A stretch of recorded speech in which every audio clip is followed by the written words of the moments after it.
সাহেবরা বলেন, আরে বাবা যুবক, এখানে তো এই দোয়া না, ভিন্ন ভিন্ন দোয়া আছে। যুবকটা বলেন, আমাকে কোনো কথা বলে আপনারা সরাইতে পারবেন না, আমি দরুদ থেকে দূরে যাব না, কারণ দরুদের বিনিময়টা নগদ পাওয়া যায়, আর বাকি ইবাদতের বিনিময়টা পিছনে পাওয়া যায়। কি বলো তুমি? হ্যাঁ, কিভাবে? শোনেন, আমার বয়স যখন 7 ছিল, 7 বছর বয়সে আমি মা হারা হয়ে গেছি। ছেলেটা বলতেছেন, যুবকটা বলতেছেন, তখন আমার বাবা বাগদাদ থেকে হজে যায়। আমি 7 বছর বয়সের ছেলে, আমি কই থাকবো, কার সাথে আমি থাকবো? বাবা, আমি তোমার সাথে হজে চলে যাব। বাবা আমাকে সঙ্গী করে নিয়ে রওনা হলেন, কিন্তু হাঁটার রাস্তা তো, হজের সামান নিয়ে হাঁটতে হাঁটতে সঙ্গীদের সাথে আমার বাবা যাইতে পারে নাই। আমিও ক্লান্ত হয়ে গেলে আমাকে কাঁধের মধ্যে বসাইলে, আর বাবা হাঁটতে পারে না, সবাই আগে চলে গেছে, বোঝা ভারী, বাবা তো পিছনে পড়ে গেল।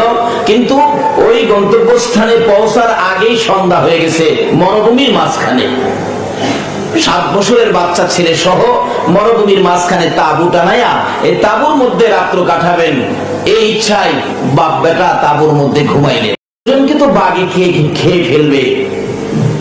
বাবা বলতেছেন, বাবা বাঘে খাবে না, চুপচাপ ঘুমিয়ে থাকো, আমরা যে এখানে আছি বাঘে জানবে না, ঘুমিয়ে থাকো। বাবার গলায় ধরে ছেলেটা ঘুমিয়ে আছে। রাত্র 10টা-11টা বাজে, বাঘ কাছাকাছি এসে গেছে, ডাকে মাটি কাঁপতেছে, ছেলেটা ঘুম থেকে উঠে গেছে। ওইটা বাঘের ভয়ে তার বাবারে ডাকতেছে, আবু আবু উঠেন, বাঘ এসে পড়ছে কাছাকাছি একবারে। কিন্তু বাবা তো কথা কয় না, গায়ে ধরে ধাক্কা দিয়া দেখে বাবা দুনিয়ার থেকে বিদায় হয়ে গেছে। আচ্ছা বলুন তো, কত বিপদ! চারদিকে বাঘ, মরুভূমির মাঝখানে, কোনো মানুষ নাই, 7 বছরের বাচ্চা ছেলে, বাবা মৃত্যু।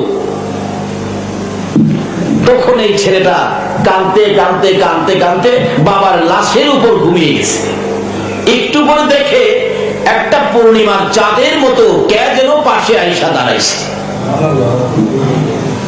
বলতেছেন, এ বাবা বালক, এইভাবে কাঁদতেছো কেন? বাচ্চাটা ঘুম থেকে উঠে দেখে একটা পূর্ণিমার চাঁদ দাঁড়িয়ে রয়েছে। জিজ্ঞেস করলেন, হুজুর আপনি কে? আমার নবী জবাব দেন, আমারে চিনলে না?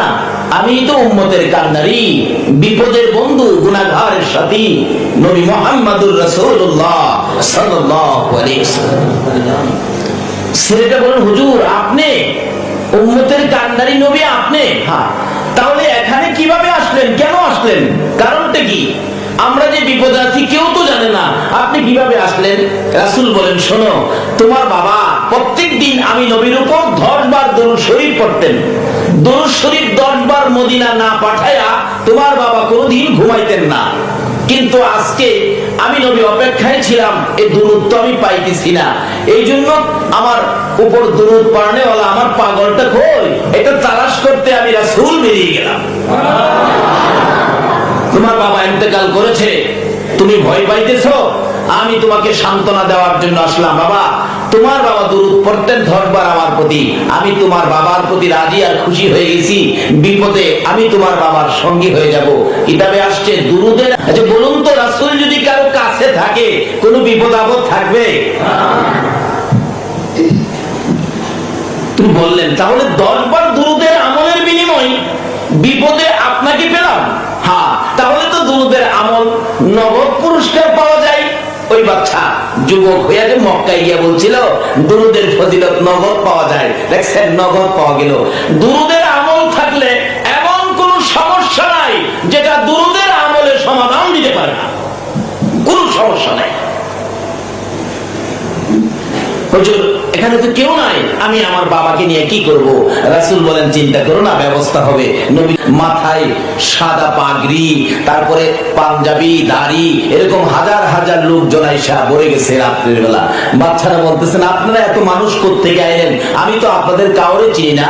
একজন মুরব্বী সামনে বাইরে বললেন, এরে বাবা আমারে চিনো না? আমি তো হলো আদি পিতা হযরত আদম আলাইহিস সালাম। আমারে চিনো না? আমি জাতির পিতা হযরত ইব্রাহিম আলাইহিস সালাম। এইভাবে এক একজন এইভাবে পরিচয় দিতেছেন। আপনারা এইভাবে কোত্থেকে আসলেন? দেখো, সকল নবীগণের নবী সাইয়্যিদুল মুরসালিন নবী, আমাদের সরদার নবী আমাদের সবাইকে নির্দেশ করেছে, তোমরা যাও, আমার আশিক, আমার একটা পাগল মরুভূমির মাটিতে পড়ে আছে, তোমরা যায় আমার এই উম্মতের কাফন দাফনের ব্যবস্থা করো। জোরে জোরে কোন সুবহান। আচ্ছা বলুন তো, এই দুরুদের আমল দ্বারা যদি এত মর্যাদা পাওয়া যায়, দুনিয়াতেই হাসর মিজান ফুলসিরাতে আরো মর্যাদা বাড়বে কিনা? আচ্ছা দিতে পারি আর না পারি, হুজুর বেহেশতের মূল্যটা কত হবে? রাসূল বলেন সমস্ত পৃথিবী 70 বার বিক্রি করলে বেহেশতের একটা জানালার শিকের দাম হবে না। আচ্ছা বলুন তো, হে আলী, কিভাবে মূল্য দিবেন? আমার নবী একদিন খাতুনে জান্নাত ফাতেমাতুল জাহরার ঘরের পাশে দরজার পাশে দাঁড়িয়ে ডাকতেছেন, ফাতেমা দরজা খুলো, তোমার বাবা দরজার পাশে দাঁড়িয়ে আছে। ফাতেমা বলেন, জি আব্বা। দরজা খুলো। জি আব্বা। দরজা খুলো। জি আব্বা। ফাতেমা ডাক দিলে জি আব্বা বলে শেষ করে দাও, দরজা কেন খোলো না? ফাতেমা বলেন, বাবা গো, আমি এমন একটা কাপড় পরিধান করে রাখছি, যে কাপড়টুকু মাথার দিক ডাকতে গেলে পায়ের দিক খালি হয়ে যায়, পায়ের দিক ডাকতে গেলে মাথার দিক খালি হয়ে যায়, আমি কিভাবে আপনার সামনে হাজির হব?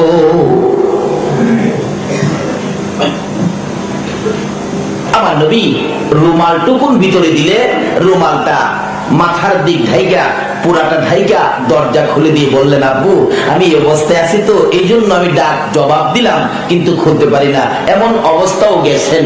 অথচ ফাতেমা জান্নাতি মহিলাদের সর্দারিনী হবেন। এই ফাতেমা যদি আকাশের দিকে হাত বাড়াইতো, বলুন তো আমার আল্লাহ আকাশ থেকে ফাতেমার ব্যবস্থা করতেন কিনা? করেছেন ব্যবস্থা। যেদিন হাসাইন আর হুসাইন ছোট, কোন সন্তানের জন্য মা যদি হাত বাড়ায়, বাবা যদি হাত বাড়ায়, এই হাত তো আমার আল্লাহ খালি দেয় না। আজকে ভাই রমজান আলী লন্ডনী সাহেব ওনার ছেলে মুসলমানি উপলক্ষে দোয়ার মাহফিল বাবা হইয়া ব্যবস্থা করেছেন, এটা জরুরি দরকার, এগুলি ভালো, এই সমস্ত কাজ সকলে করবেন। ঈদের দিন সকালবেলা দুই ছেলে ফাতেমার কাছে গিয়ে ডাকতেছে, হাসাইন আর হুসাইন, মা মা মাগো, সকল ছেলেরা আজকে নতুন জামা পরবে, আমরা দুই ভাইয়ের তো জামা দেখি না, আমরা দুই ভাইয়ের কি জামা দিবেন না ঈদের দিন? যদি না দেন তাহলে আমরা গোসল করব না, আমরা সেমাই খাবো না, আমরা ঈদগাহেও যাব না, আমরা কিন্তু রাগ করে বসে থাকবো। মা সবাই নতুন জামা পরে, আমরা দুই ভাইকে দিবেন না? মা কি কন? ফাতেমা দুইটা চোখের পানি ছেড়ে দিলেন, নতুন জামা চাইতেছে মায়ের কাছে, কিভাবে তাদেরকে নিষেধ করি? ফাতেমা বললেন, আচ্ছা বাবা তোমরা একটা কাজ করো, তোমাদের জামা দর্জির করে দেওয়া হয়েছে, তোমরা দুইজন গোসল করে আসো, তাইলে তোমাদের নবীর মেয়ে। সুবহানাল্লাহ না, আমাদের মা হলো নবীর মেয়ে, বেহেশতি মহিলাদের সর্দারিনী ফাতেমা। মা বলছে জামা নাকি দর্জির ঘরে, আমরা মা জীবনেও মিথ্যা কথা কবে না, চলো গোসল করে আসি। দুই ভাই গোসল করে আইসা জামার জন্য খুশি, মার কাছে ডাকবে জামার জন্য, যায় দেখে মা ফাতেমা 2 রাকাত নামাজ পড়ে দুইটা হাত বাড়ায় রাখতেছে। মাবুদ গো, আমি যে বলেছি সন্তানদেরকে জামা দর্জির করে, খোদা গো আমি ফাতেমা হাত বাড়াইছি, এই হাতটা তুমি কেমনে খালি ফিরাইবা? জামার ব্যবস্থা করো না। আল্লাহ বলেন, মা জামা কোথায় গো? আমরা গোসল করে আসছি। দুইজনে মিলে দুই পাশে ডাকে, ফাতেমা তো হাত নামায় না। প্রভু গো, জামার ব্যবস্থা না হওয়া পর্যন্ত আমি হাত নামাবো না, জামার ব্যবস্থা যদি না করো তারা আমাকে বলবে নবীর মেয়ে হই আমি মিথ্যা কথা বলি। প্রভু গো, তোমার বন্ধুর ইজ্জত রক্ষা করো। এমনি আমার আল্লাহ কয়, জিবরাইল রে, আরে জান্নাত থেকে দুইটা সুন্দর জামা নিয়ে হাসাইন আর হুসাইনের ঘরের হাত সামনে হাজির হয়ে যা। জিবরাইল 2 রঙের 2 জামা নিয়ে সামনে হাজির। যাই হোক, ওদিকে আমি যাব না, সামনে হাজির হয়ে গেলেন, ডাকতেছেন, হাসাইন হুসাইন তোমাদের জামা তৈরি হয়ে গেছে। বলুন তো মায়ের ডাকে জান্নাত থেকে জামার ব্যবস্থা আমার আল্লাহ করলেন কিনা? কিন্তু অবস্থা গরিবী অবস্থায় কাটাইতেন, আসলে গরিব না। ফাতেমা একদিন নামাজের বিছানায় বসে কাঁদতেছেন আসরের নামাজের পরে। আমার নবী বলতেছেন, মা তুমি কাঁদতেছো, গরিবী অবস্থা দিকে তুমি কাঁদো? ফাতেমা বলেন, বাবা গো, আমি তো গরিবী অবস্থার জন্য কান্দি না, আমি কান্দি আমার স্বামী হযরত আলী কত যে কষ্ট করে, আমার স্বামীর কষ্ট দেখে আমি কান্দি। আমার নবী বলেন, ফাতেমা যদি তোমাদের কিছু প্রয়োজন পড়ে নামাজের বিছানাটা তুমি উঠাও। মা ফাতেমা বলেন, বিছানাটায় টান দিলে আমি দেখি নামাজের বিছানার নিচে গলিত স্বর্ণ পানির স্রোতের মতো যাইতেছে। ও ফাতেমা, এই দেশের ব্যবসায় তোমার এই জিনিসগুলি তোমার লাভবান তুমি হয়েছো, এই সম্পদের মালিক তুমি হয়েছো, এই আসরের নামাজ পড়ে এই সম্পদের মালিক তুমি হয়েছো, তোমার জন্য আখিরাতে এই সম্পদগুলি জমা হইতেছে। এখন তুমি ইচ্ছে করলে দুনিয়াতেও কিছু নিতে পারো। এখন কি মা দুনিয়ার জন্য নিবা না আখিরাতের জন্য রাখবা? না সুবহানাল্লাহ।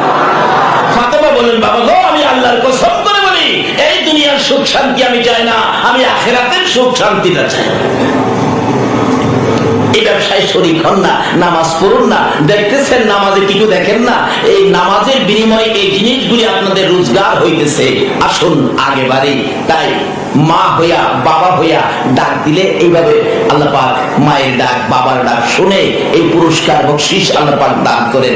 গরিবী অবস্থায় কাঁদতেন, কিন্তু দেখা গেল নবী তো প্রশ্ন করে বসলেন, আলী বেহেশতের মূল্য দিয়া ঘুমাইল। হযরত আলী বলেন, হুজুর আমি কোত্থেকে বেহেশতের মূল্য দিব? হযরত আলীর জীবনী খুললে পাওয়া যায়, একবার মেহমান আসলেন, ঘরে 3 দিন পর্যন্ত চুলায় আগুন জ্বলে না, অথচ ফাতেমার ঘরে মেহমান ঢুকছে। সুবহানাল্লাহ। হিসাব ধরেন, 6 টাকা বিক্রি করলেন। বলুন কয় টাকা? 6 টাকা বিক্রি করলে বিক্রির সাথে সাথে এক ভিক্ষুক ডাক দিলেন, আলী আলী রে, 7 দিন যাবত কিছু খাই না, আমার আল্লাহর রাস্তায় কিছু দিবি? আলী ভাবতেছেন, হাই হাই, আল্লাহর রাস্তায় যদি কেউ হাত পাতে, এই হাতের নিচে দিয়ে আল্লাহর কুদরতি হাতটাও থাকে, এই হাত আমি খালি দেই কিভাবে? একবারে 6 টাকা পুরাই ভিক্ষুককে দিয়া দিল। দিয়া দাঁড়ায় এসে দাঁড়ায় বলতেছে, আল্লাহ তুমি না বলছো আল্লাহর রাস্তায় 1 টাকা দিলে তুমি 10 টাকা। জাতীয় ব্যবসাটা কিভাবে করা যায় এটা বোঝার জন্য আজকের আলোচনা। কারণ এই ব্যবসার সুযোগ অন্য কোন নবী রাসূলের উম্মতে পায় নাই। সবগুলি হবে স্পেশালি এই নবীর উম্মতের কারবার, ব্যবসা বাণিজ্য। হাসরের ময়দানে বিচারের কোর্ট আল্লাহ পাক বসাবেন কিনা বলুন তো? কিন্তু সকলের বিচার হবে এক কিসিমের, আর আখিরি নবীর উম্মতের বিচার হবে আরেক কিসিমের। জোরে জোরে গান সুবহানাল্লাহ। আমার নবী বেশি বেশি যখন কাঁদতেন, আমার আল্লাহ সান্ত্বনা দিতেন। যে সান্ত্বনা আমার নবীকে দিতেন, অন্য কোন নবীকে এই সান্ত্বনা দেন নাই। নবী একটু কষ্ট দেখলেই আমার আল্লাহ জিবরাইলকে পাঠাইয়া নবীকে সান্ত্বনা দিতেন। কোন প্রয়োজন হলে জিবরাইলকে পাঠাইয়া নবীকে বুঝাইতেন, সান্ত্বনা দিতেন। আমার নবীর চোখের পানি দেখে আমার আল্লাহ বলেন, বন্ধু গো, উম্মতের মায়ায় বুঝি কান্দো, যাও কথা দিলাম হাসরের জমিনে বিচারের কোর্টে যেদিন আমি বলবো তোমার উম্মতের বিচার আমি আল্লাহ সহজে সাইরা দিব। যদি না সুবহানাল্লাহ, এই নবীর উম্মতের বিচার সহজে করে দিব, সহজ সহজ। আবার নিয়ে আপনারা মনে মনে ভাবতেছেন, হুজুর তাইলে আল্লাহ কি বিচার বেশ কম করবে? বেশ কম না, মানে সহজ সহজ একটা পথ আছে। কিভাবে আছে আসুন আগে বাড়ি। যাই হোক, এটা লম্বা হইলেও আমি বলবো সহজ পথটা যে কিভাবে। ব্যবসা করবেন তো দেখেন কি ব্যবসা জড়াইছে। আল্লাহ গো, তুমি না কইছো 1টা দিলে 10, 2টা রুটি নিয়ে খাইতে বসছে, এমন সময় এক ভিক্ষুক ঘরের দরজায় ডাক মারছে, খাওনের কিছু আছে দেবেন? 3 দিন যাবত কিছু খায় না, কলিজাটা ফাইটা যাইতেছে, দেবেন কিছু আছে? রাবিয়া কয়, আমি তো 2 দিন, ওই লোকটা বলে 3 দিন, তাহলে তো আমার চেয়ে কষ্ট তার বেশি। 2টা রুটি আল্লাহর রাস্তায় দিয়া দিলেন। দিয়া কয়, খোদা গো, তুমি তো কইছো 2টা দিলে, 1টা দিলে 10টা দিবে, আমি কিন্তু 2টা দিছি তোমার রাস্তায় ভিক্ষুককে, হিসাবে কিন্তু আমি 20টা পানা। কয়টা পানা? বৈশা রয়েছে। কারণ আমার আল্লাহর ওয়াদা তো সত্য। আল্লাহর ওয়াদা কি? আল্লাহর কথা কি সত্য, কাজে নিশ্চিত আল্লাহ দিবে। রাবিয়া বৈশা রয়েছে, তো 2টা খাইলে আর কি হইতো, অহন 20টা খাবো। একটু পরে 18টা নিয়ে দিছে। আপনার নাম রাবিয়া, দুদিন যাবত বলে খান নাই না, এলন আমার খালাম্মা আপনাকে রুটি দিছে। আমারে দিছে? হ্যাঁ। তুই দাঁড়া, বইনা নই। সুবহানাল্লাহ দিতেন না? কি ব্যবসা, মহিলা হয়েও পুঁজি ঠিক আছে, ব্যবসা ঠিক আছে।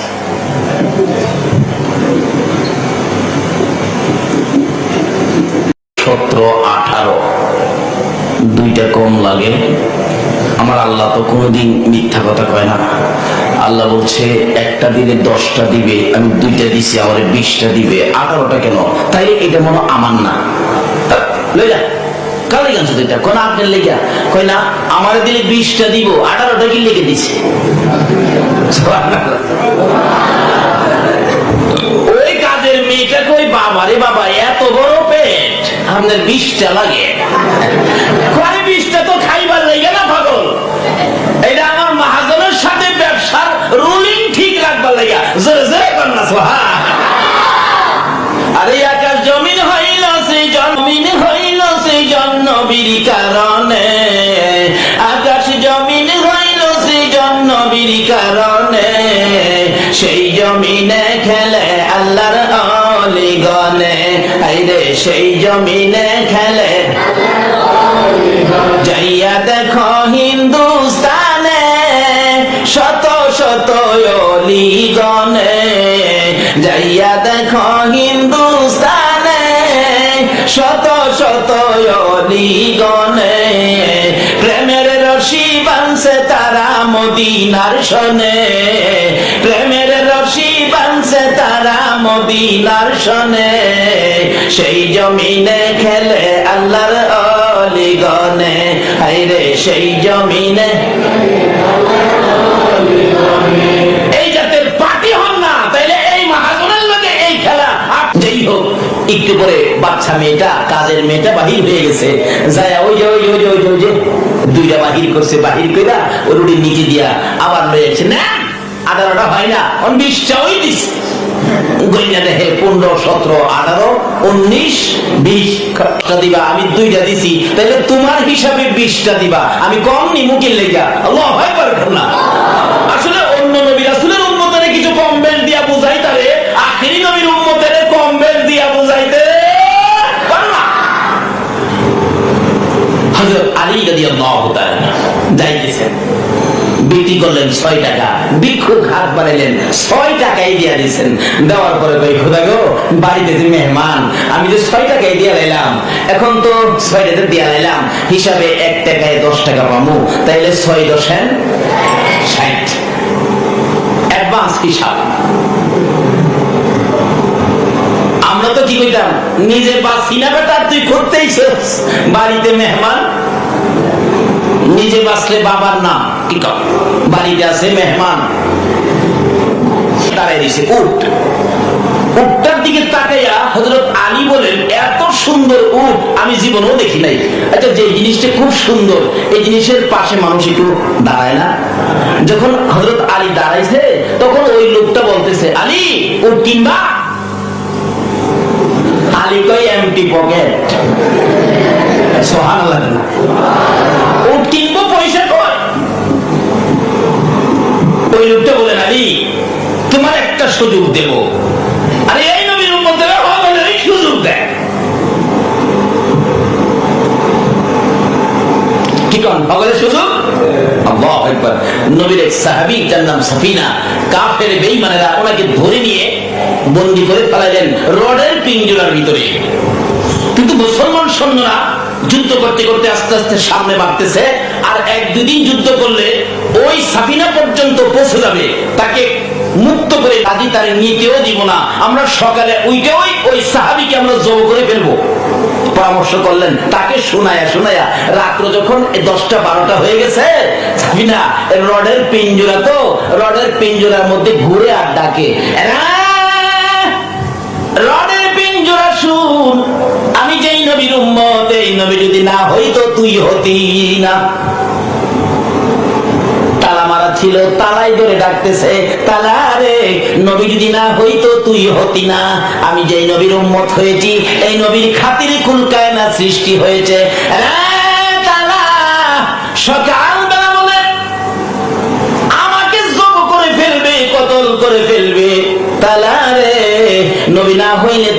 না, নবীর দোহাই দিলাম রে তালা, দয়া করে তুই খুইলা যা। এই বলে টান দিলে সঙ্গে সঙ্গে তালা খুইলা গেছে। জোরে কোন সুবহান। তাহলে তালাও বুঝি কি কন একটু সুযোগ কয় না তালাও সুযোগ।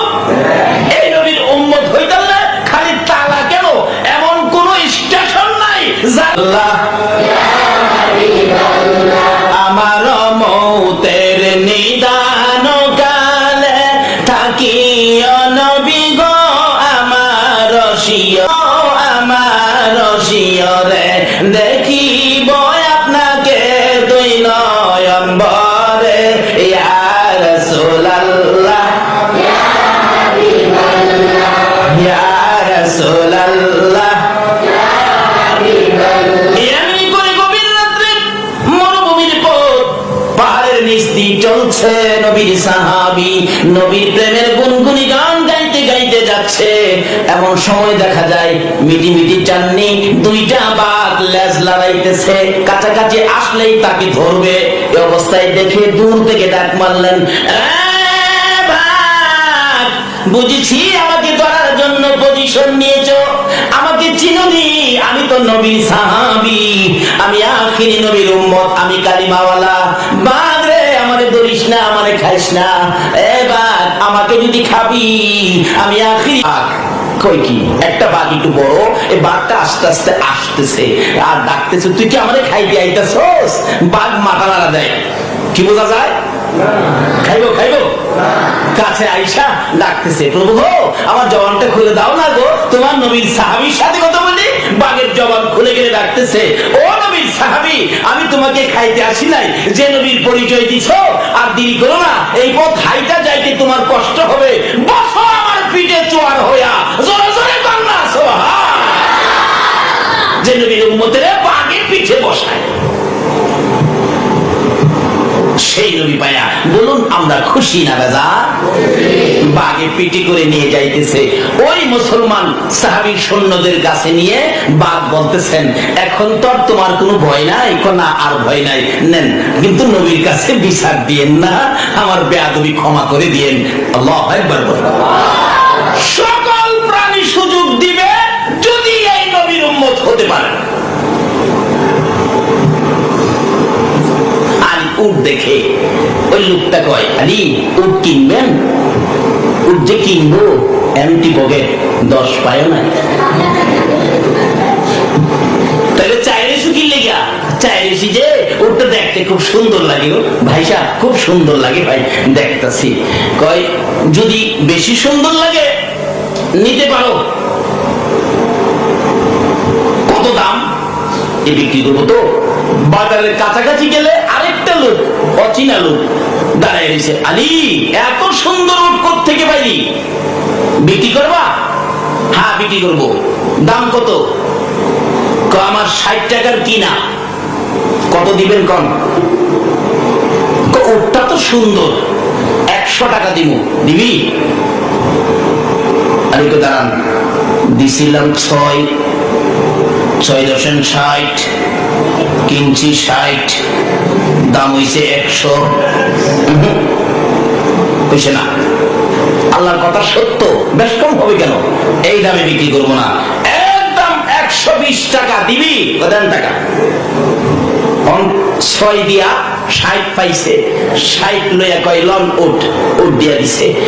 টাকা লইয়া 2-3 কদম সামনে গেলে কলিজাটা জ্বলতেছে, হাই হাই এত সুন্দর উটটা বিক্রি করে দিলাম। আচ্ছা দেখি তো উটটা লইয়া কই যাইতেছে। হযরত আলী বলেন, আমি আবার পিছনের দিকে ফিরা দেখি উডও নাই, উডের মালিকও নাই। কি ব্যাপার? গেল কই? এখন বিক্রি করলাম, গেল না কই?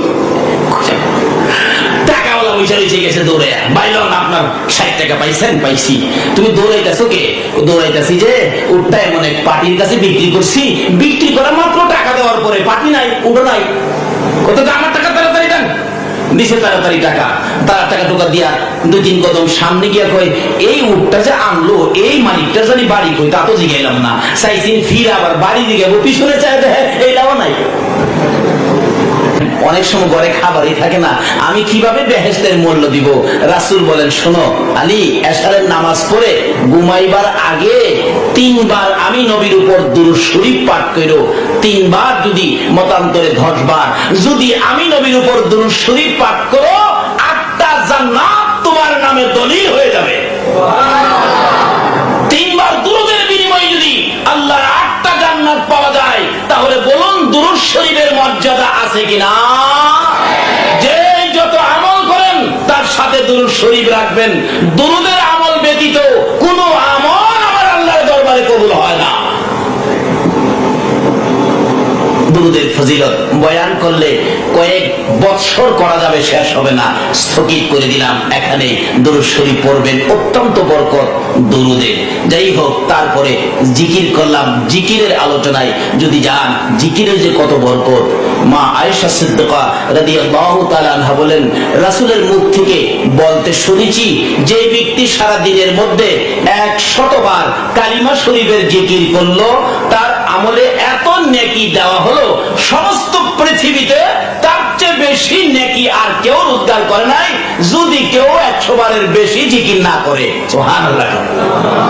এই জিকির যখন করতে থাকে, আল্লাহর আরশের মধ্যে একটা নূরের খুঁটি আছে, খুঁটিটা থরথর করে কাঁপতে থাকে। আল্লাহ জিজ্ঞেস করে, নূরের খুঁটি রে, তুই কাঁপস কে? নূরের খুঁটিকে খোদা গো, তোমার এই বান্দা কই তুমি ছাড়া বলে কেউ নাই, তোমার নামের জিকির করছে তাই আমি কাঁপতেছি। জিকির করে আমার বান্দা, তুই কাঁপস কে? খোদা গো, কাঁপার অর্থ হলো কেন জানেন? এই লোকটাকে আপনি মাফ করে দেন, যদি মাফ না করেন আমি থামবো না। আল্লাহ বলেন, যা তুই থাইমা যা, আমি আমার এই বান্দাকে মাফ করে দিলাম। এই আমলটা হলো জিকির। কাজী দুরূদ আর জিকিরের আমল সব সময় যেন আমাদের সঙ্গে থাকে, এই অনুরোধ রেখে আমি আমার বাকি আলোচনায় চললাম। আমি পবিত্র কোরআন শরীফ থেকে সর্বপ্রথম তেলাওয়াত করেছি, ওমা খালাকতুল জিন্না ওয়াল ইনসা ইল্লা লিয়াবুদুন। আল্লাহ রাব্বুল আলামিন আমাদের উদ্দেশ্যে ঘোষণা দেন, মানুষ এবং জিন জাতিকে সৃষ্টি করার কারণ হলো ইল্লা লিয়াবুদুন, একটাই কারণ, আমরা শুধুমাত্র আল্লাহর ইবাদত করার জন্য। বলুন কিসের জন্য? কার ইবাদত? আরো জোরে কোন? আর বাকি সবগুলি সৃষ্টির কারণ হলো, তারা করবে আমাদের খেদমত, আমরা করব আল্লাহর ইবাদত।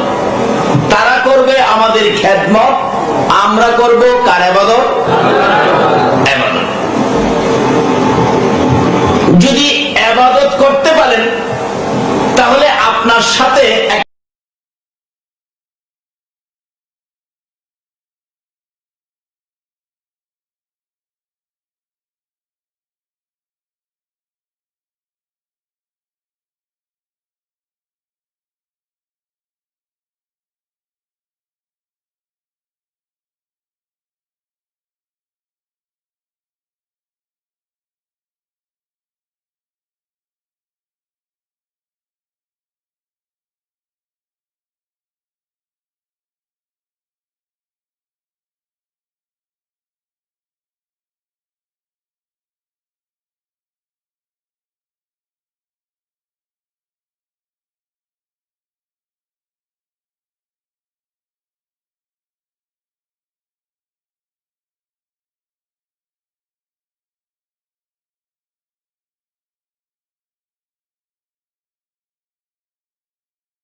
একদিন আদম নবী দেখে আরশের দিকে তাকায়া একটা সুন্দর নাম দেখা যায় আমার আল্লাহর নামের সাথে, লা ইলাহা ইল্লাল্লাহ মুহাম্মাদুর রাসূলুল্লাহ সাল্লাল্লাহু। আদম নবী জিজ্ঞাসা, প্রভু গো তোমার নামের সাথে এই নাম কার দেখা যায়? আমার আল্লাহ মুস্কি মুস্কি হাসেন, রে আদম এটা এমন এক বন্ধুর নাম রে, যে বন্ধু না হইলে তুই আদম হতি না। আদম বলেন, এ কি আবার কথা? আমি তো জানি সর্বপ্রথম তুমি আমাকে বানাইছো, আবার এই নাম দেখা যায় কার সাথে লাগাইছো?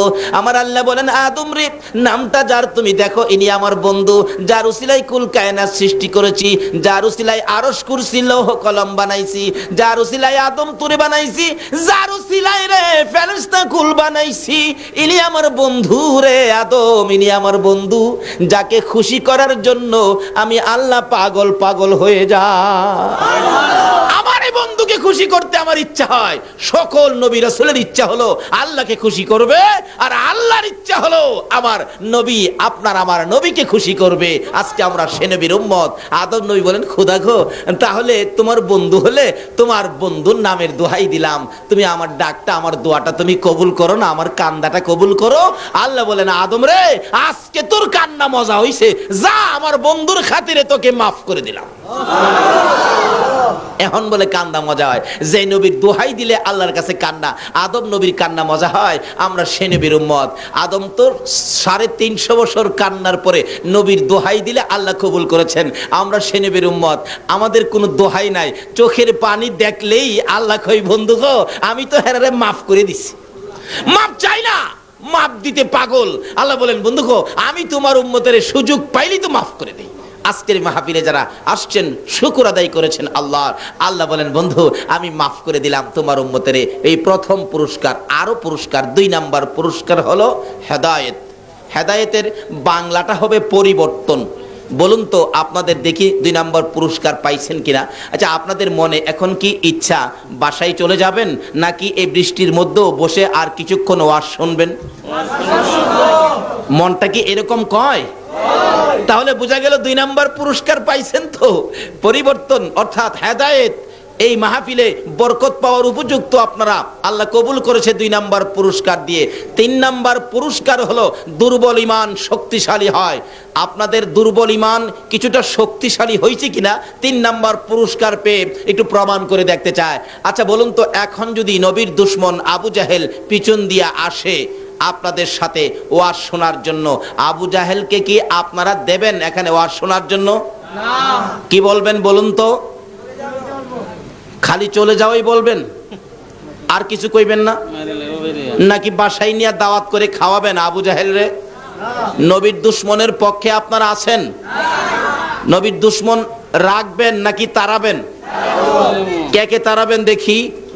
নারে তাকবীর, নারে রিসালাত, ইয়া রাসূলুল্লাহ, নারে গাউসিয়া, ইয়া গাউসুল্লাহ, জশ্নে জুলসে ঈদে মিলাদুন নবী সাল্লাল্লাহু তুরন্ত গোলাপ ক্রীড়া সংগঠন মাশাআল্লাহ। নবীর দুশমনেরা হুশিয়ার সাবধান, হুশিয়ার সাবধান, নবী ওলির দুশমন। মাশাআল্লাহ, হাত নামান। তাইলে 3 নাম্বার পুরস্কারও বুঝি আপনারা পাইলেন, কিন্তু 3 নাম্বার পুরস্কার পেয়ে আপনারা নবীর দুশমনের মোকাবেলায় যাবেন, হাত তুললেন, নবীর দুশমন তাড়াবেন, তাও আপনারা হাত তুললেন, কিন্তু সাহসটা বুঝি হইল, আওয়াজটা হইল না। একটু জোরে আওয়াজ দেন তো, নারে তাকবীর, আল্লাহু আকবার, নারে রিসালাত, নারে গাউসিয়া। মাশাআল্লাহ, এইবার বোঝা যায় আপনারা 3 পুরস্কার পাইলেন। এখন পুরস্কার পাইলেন, এখন যাবেন কোথায়? আচ্ছা এখন যদি নবীর পক্ষ থেকে কোনো ডাক আসে, আপনারা কি নবীকে খুশি করার জন্য যাবেন? এতক্ষণ তো আল্লাহকে খুশি করার জন্য কিছু করলাম, এখন কি নবীকে খুশি করা দরকার আছে কিনা বলুন তো? নবীকে খুশি করতে যদি এখন কোনো ডাক আসে আপনারা যাবেন? আল্লাহু আকবার। যদি যান তাহলে জান্নাত পাবেন। নবীর ডাকে যারা ঘর থেকে বাহির হয়েছে, আল্লাহ তাদের জন্য জান্নাতটাকে জমিনের মধ্যে পাঠায়া দিয়েছে। আমার নবীর ডাকে যারা যাবে গো, আমার আল্লাহ বলেন আমার বন্ধুকে পাওয়ার জন্য যারা ঘর থেকে বাহির হয়, এক কদম সামনে বাড়ে আমার নবীকে খুশি করার জন্য, সে কদমটা যেনই আমার জান্নাতের দিকে আগাইয়া দেয়। নবীকে যারা ভালোবাসতো, নবীকে যারা খুশি করত, নবীর জন্য যারা পাগল ছিল, কিভাবে ডাকতো? হাদিস শরীফ খুঁজলে পাওয়া যায়, আমার নবী একদিন দুইটা চোখের পানি ছেড়ে ছেড়ে কাঁদতেছেন। সাহাবীরা জড়ো হয়ে যায়, ইয়া রাসূলুল্লাহ, এইভাবে চোখের পানি ছেড়ে ছেড়ে কেন কাঁদেন, আমরা জানতে চাই। আমার নবী জবাব দেন, সাহাবীরা রে, আমার অতি আদরের একজন সাহাবীকে আমি চিঠি দিয়ে পাঠাইছিলাম এক বাদশার দরবারে, রাস্তার মধ্যে আমার সাহাবীকে ধরে গলাটা কেটে ফেলছে রে, কলিজাটা খুলে ফেলছে, তারপরেও লাশটা গাছের মধ্যে ঝুলাইয়া রাখছে। আমার চিঠি খানি অপমান করেছে, তোরা পারবি নি রে আমার চোখের পানি মুছতে, আমার ওই সাহাবী রক্তের প্রতিশোধ নিতে পারবে কিনা? সাহাবীরা জড়ো হয়ে যায়। রা ফুটন্ত কলি যুব সংঘের সদস্যরা, তোমাদের মতো যুবকেরা দৌড়াইয়া বাড়িতে যায়, মার পায়ে সালাম করে, যুদ্ধের পোশাকটা পরে তরবারিটা হাতে লইয়া মার কাছে দাঁড়াইয়া দাঁড়াইয়া বিদায় নেয়। মাগো, আমার নবীকে খুশি করার জন্য তরবারি লইয়া ঘর থেকে বাহির হলাম, ভাগ্য যদি ভালো হয় ফিরে আসবো, আর যদি ভাগ্য ভালো না হয় বিদায় করে দাও, দেখা হবে গো হাসরের ময়দানে। নবীকে খুশি করার জন্য তরবারি হাতে নিয়েছি, যদি ভাগ্য থাকে আসবো, না হয়তো দেখা হবে হাসরের ময়দানে। নবীর সামনে জড়ো হয়ে যায় সকল সাহাবীরা, আমার নবীর চোখের পানিগুলো জর্জর করে পড়তেছে। আমার আল্লাহ বলেন, বন্ধুগো, তোমাকে যারা খুশি করার জন্য আসবে, আমি আল্লাহ অটোমেটিকলি খুশি হইয়া যাইব। বন্ধুগো, আমি যদি তোমার জন্য এত কিছু করতে পারি, আর তোমার জন্য যদি আমার বান্দারা কিছু করে, আমি আল্লাহ সব তাদেরকে দিব, কোনো চিন্তার কারণ নাই। এবার সাহাবীরা জড়ো হয়ে যায় মুতার যুদ্ধে যাওয়ার জন্য। মুতার যুদ্ধের ময়দানে চারপাশে জড়ো হয়ে গেলে রাসূল বলেন, এই যুদ্ধের প্রধান সেনাপতি বানাবো আমি আমার পালিত পুত্র যায়েদ ইবনে হারেসাকে। যায়েদ ইবনে হারেসা বলেন, ইয়া রাসূলুল্লাহ, আমি তো রাজি। শোনো যায়েদ, তুমি যদি শহীদ হয়ে যাও, বলুন তো রাসূল যাকে জুদি লাগায়া শহীদের কথা বলে, সেই জুদিটা কি কনফার্ম কিনা? নবীজির কথার মধ্যে কোনো ব্যস্কম আছে? যায়েদ বলেন, ইয়া রাসূলুল্লাহ, আমি রাজি, তুমি যদি শহীদ হও, রাসূলের কথাই শহীদ হব, তাতে কোনো দ্বিধা করব না। যায়েদ যখন রাজি হয়ে যায়, আমার নবী বলেন দ্বিতীয় সেনাপতি হবে জাফর ইবনে আবু তালিব। হযরতে আলী রাদিয়াল্লাহু তাআলা আনহুর ছোট ভাই, আপন ছোট ভাই, খুব সুন্দর চেহারা ছিলেন। হযরতে আলী ছোট ভাই জাফর ইবনে আবু তালিব সামনে দাঁড়াইলে রাসূল বলেন, জাফর ইবনে আবু তালিব রে, যুদ্ধের ময়দানে দ্বিতীয় সেনাপতি তোমারে বানাইতে চাই, তুমি রাজি কিনা? জাফর বলেন, হুজুর আমি রাজি। জাফর রে, তুমি যদি শহীদ হয়ে যাও। জাফর বলেন, ইয়া রাসূলুল্লাহ, আপনি নবীকে খুশি করার জন্য শহীদ হব, আমার কোনো আপত্তি থাকতে পারে না। আবার রাসূল বলেন, জাফর রে, তোমার আপত্তি থাকতে পারবে না, কিন্তু তোমার যে ছোট্ট ছোট্ট দুইটা ছেলে আছে, ছেলেরা যদি কান্দে আব্বু আব্বু কইয়া। এবার জাফর বলেন, ইয়া রাসূলুল্লাহ, ছেলেরা কাঁদুক, তাতে আমার কোনো আপত্তি নাই, ছেলেরা যেখানে মনে চায় সেখানে যাক, আমি রাসূলের কথা মানতে যাইয়া যুদ্ধের ময়দানে শহীদ হব, জান্নাতের দরজায় যায়া দাঁড়াইব।